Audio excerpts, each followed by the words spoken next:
Since the trailers were released last week, I wanted to discuss which weapon to recommend to newcoming and veteran players alike. The wirebugs reinvigorate every weapon in new ways, making every weapon viable in Monster Hunter Rise. Yes, even Insect Glaive. Just at first glance, the weapon trailers definitely piqued my interest in terms of trying various weapons out.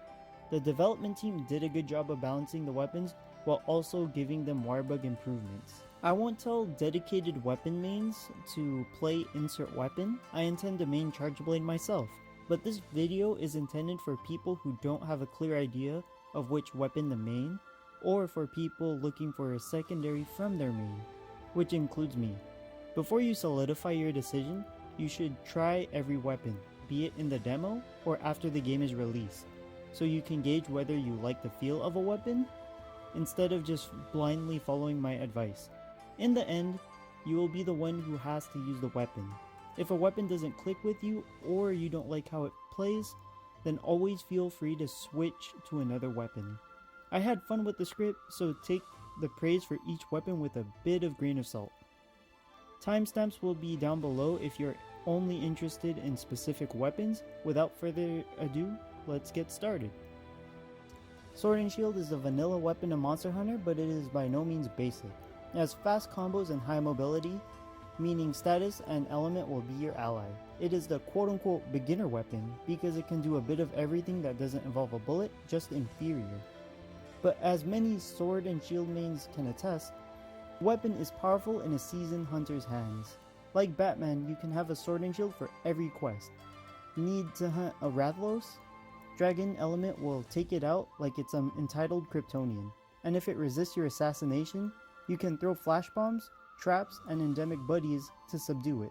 Preparation is a trick and trade of this weapon. Your item pouch is basically a utility belt. Playing Sword and Shield will have you building good habits, exploiting elemental weaknesses, knowing which items stun the monster, and an intimate knowledge of the item catalogs. The main drawback is that the power of this weapon comes from having the right weapon and having an item pouch to support it. But like Batman, without your gadgets you are a mere mortal. In early game, you lack the arsenal and resources to fight at your full strength. On top of that, you need a crap ton of zenny and materials to build the final versions of every sword and shield you need, making the Sword and Shield a money and material pit that can scare away newer players. To say this weapon isn't beginner friendly is counterintuitive, but it is more accurate to say to become a Sword and Shield main, one simply must learn the monster and earn both materials and wealth in order to tap into the full power of this weapon. Money is a superpower too. Size matters, and don't let anyone tell you different. Greatsword has tail severing hits, bone shattering attacks, and breaks parts every hunt. It has powerful hits and is considered the hardcore veteran weapon. Its moveset is simple compared to other weapons. You don't need to learn too many combo paths. You can just charge, slash, and shoulder bash. At higher levels, you'll fillet the monster and keep it on the ground consistently, so you and your posse can kick its teeth in. Even if it's considered the Chad weapon, you better pick up a foreign monster encyclopedia or two, because you need to make a lot of galaxy brain reads. The Greatsword user requires both brains and brawn. You need to learn basic frame data and monster AI. Your attack animations are slow as all Hellblade, meaning your predictions need to be on point to ensure your attacks pop off unhindered.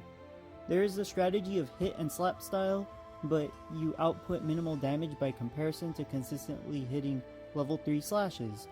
The monster AI is wonky online, so I would suggest if you want to optimize gameplay, practice solo to learn the habits of monsters. All things told, this weapon will force you to become a better hunter, whether you like it or not.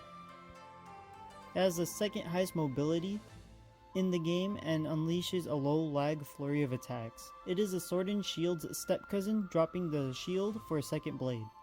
Everything is a slow butterfly flap in your eyes after ingesting some dash juice. You can always just move out of the way before the monster even notices you are gone.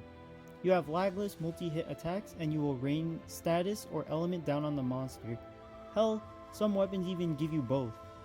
You will sever every muscle fiber in the monster before it can run away or call for help. It has the lowest motion values per hit. If the monster is sleeping, Dualblade users steer clear of the monster until Mr. Greatsword, Charge Blade, or Hammer bop it.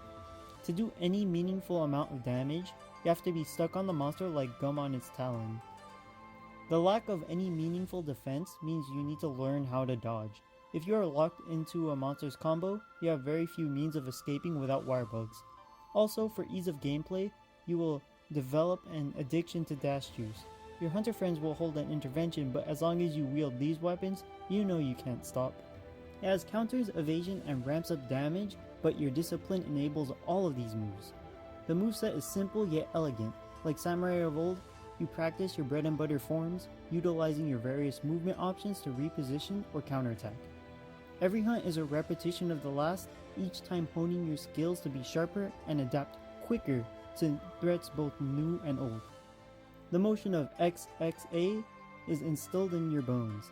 Fade slashing a charging monster, then spamming spirit slashes to achieve a heightened stage of serenity.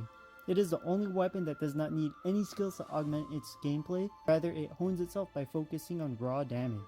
Fade slashes and counters are frame tight, meaning you will actually have to fight the same monsters until you master the timings. If you are not able to land spirit gauge finishers, your damage will stay garbage because the base form of Longsword is really weak. All of your damage comes from red and yellow levels of gauge. If you can't counter or fade slash at the right times, you don't have a means to avoid damage outside of walking out of the way. Also, the weapon is the most repetitive weapon in the game. There are no deviations from the optimal base combo. Do you like hitting the monster's head like it's a whack-a-mole? Look no further because that is the only job of the hammer. The king of KO will knock out the monster every hunt. Just like beating a delinquent with a golf club, you will be conditioning the monster to stay down, because if it ever gets up, a few bonks on the head will convince it to see the error of its ways. And stars. Like any gang member collecting their dues, your hit and run playstyle will ensure you could bash its face in every single time. You have to hit the most dangerous part of the monster. It will lunge at you 90% of the time using its face. You have to learn a bit of prediction for this weapon as well, but only for patterns regarding the head. If a monster's head is resistant to impact damage, you already lose the hunt. Silver Rathalos and Gold Rathian laugh at you from their ivory nest. This is the best weapon in the game after Charge Blade. Forget being a support weapon, Hunting Horn is a damage beast, alone or in a team. Attack Up gives a 20% attack boost to every being who hears your performance. You don't need heals if you kill a monster before it hurts anyone. On top of that, you become a god incarnate through your music, gaining literal immunity to any ailment the monster will try to inflict. The cherry on top of the Divine Sundae that is your life as a Hunting Horn main is that you steal the monster's ability to fight back as you soothe the savage beast into the warm embrace of death. You are the bard hero the world needs, but doesn't deserve. You need the memory of a novice pianist to play this weapon. Reading from the cheat sheet only slows you down. You have to commit songs to memory, and you have 4 to 7 of them on a single horn. Once you have all of your buffs active, you are in limbo of which song to perform, but you are welcome to just freestyle. You must perform your songs without letting them get interrupted, so being a master multitasker is a basic requirement for learning this weapon. Have you ever wanted to roleplay as a paladin? Well, the lance is the weapon for you. You will be safe from all forms of damage, no matter how much knockback a move has. You are the definition of an immovable object. But this wall isn't all bark and no bite. The lance is a pincushion. You'll be triple thrusting so much that your hips will be sore. And if the monster tries to run away from your assault, you charge after that limping monster for round 2. You have an impervious defense as well as a stubborn and penetrating offense. By the time you're finished with the monster, it'll be riddled with holes that weren't there to begin with. Lance has a defense that requires an in-depth knowledge of the monster. You can't effectively hunt by hiding behind your shield, and your counters require hard prediction, not reaction. You have to take a note from Hammer and Greatsword in terms of reads. All attacks and evades are performed in sets of 2s and 3s. Each can utilize counter and charge afterwards. But for those ignorant of this fact, Lance will turn into a clunky and slow weapon. Also, Lance is the easiest weapon to trimp because for whatever reason, they don't have any super armor moves unless you're charging or countering. Do you love explosions? Gunlance has that in spades. Your entire moveset unleashes bombs inside the monster. Your thrust goes boom, your slashes go boom, and so do all of the innards of whatever poor creature you are hunting. When the monster is begging for mercy, you can charge up your supernova blast and nuke the entire area. Everyone in a 1 meter radius will be blown to pieces and their eardrums ruptured from the shockwave, and that's before you reload for a second onslaught. You send everyone flying you care about just by attacking. Those booms don't only affect the monster, friendly fire will blow off the parts of your fellow hunters in several directions. It is better if you just use this weapon solo to avoid getting court-martialed. Beyond that, you will learn more about shelling than the FBI would probably want you to know about. Switch Axe is the combo weapon of Monster Hunter. It unleashes a non-stop barrage of hexes and slashes, all while transforming in between your two modes. Dante and his wide arsenal of combos will be put to shame by this weapon alone. You can do a continuous combo and unleash a finisher with a 13 hit explosion. You heard that right. You can pull 50 hit combos and end the monster with shrapnel. Move out of the way, Dante. There is a new combo captain in town. Your Facebook relationship status reads as it's complicated.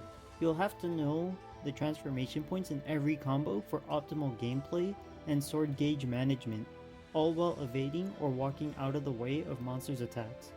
The combos are the most complicated yet free-flowing in the game, but you will have to practice just to learn this weapon.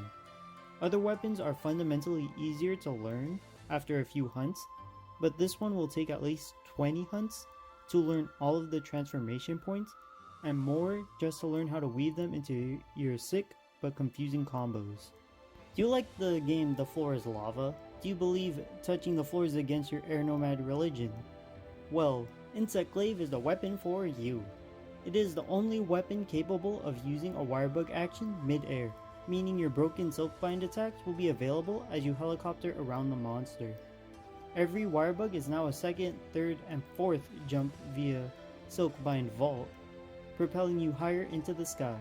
Walking is for mortals after all. If you ever need to recharge stamina or heal, your Kinsect will fix that problem as well. You will never have to waste time coming in for a landing, just for a breather or patching up your wounds. Potions, get that shit out of here. You're gonna fly for as long as the monster breathes, staying healthy and mobile the entire time. The monster's swipes can't hit you on the high ground. A lot of the information on the weapon doesn't help determine whether Insect will be good or not, due to relying on the Kinsect heavily this time around. That being said, the Insect Glaive isn't as complicated as other weapons, but the Kinsect will drag you into a rabbit hole of stats and builds just to birth the perfect IV, perfect EV spread Kinsect. Beside that, you will need to be able to see colors because you need red, orange, and white to do good damage. Every monster part in the eyes of an Insect Glaive user will fall into one of these three colors. Charge Blade is the best weapon in the game hands down. You can build up your sorrow, anger, and wrath into your sword, then unleash it on the monster's face using your divine axe. There's no need to specialize if you can master everything. You have counters in spades, repositioning is embedded in your DNA. You are the Avatar Monster Hunter, master of KO, flinching, and severing parts. Sword and Shield may be your older brother, but the sibling is by no means little. You got a blazing fast Sword and Shield mode that cheats out Greatsword levels of damage. Your Axe mode is designed to bash in the monster's body parts and cut them off at the same time. Supers and Ultras make the earth tremble in your wake, leaving only monster corpses. Their cause of death? Lacerations and shattered bones. The Charge Blade is complicated as Hellblade. I don't recommend this as the first weapon for any newcomer. You have to manage vials so they are either stored in your shield or in the monster, all while avoiding getting carded. Whatever you do, don't let your sword bounce from being overcharged. Having access to every unique aspect of the other weapons, you'll have to learn mechanics of every weapon. Learning monster patterns, where weak spots are, and the timing of frame type inputs are basic skills to have in order to maximize your usage of this weapon, albeit slightly toned down compared to its weapon counterparts. The more ignorant a hunter is of how this weapon works, the harder they get punished. The Sword and Shield mode does minimal damage, but it's fast, while the Axe mode is slow and clunky, but does most of the damage. Also, missing your ultras will always feel bad, especially since it has a really stupidly large hitbox. The benefits of each weapon are sensational by nature, while the drawbacks are meant to be as realistic as possible, balancing the two sections out in that sense. My knowledge of every weapon is incomplete, so don't take my word as gospel, just use it as an indicator of whether a weapon's playstyle will interest you. Anyways, if you enjoyed the video, drop a like and consider subscribing for more content like this. It helps me stay motivated to make thought-provoking videos instead of meme videos. Greedy Knight, signing out. Peace!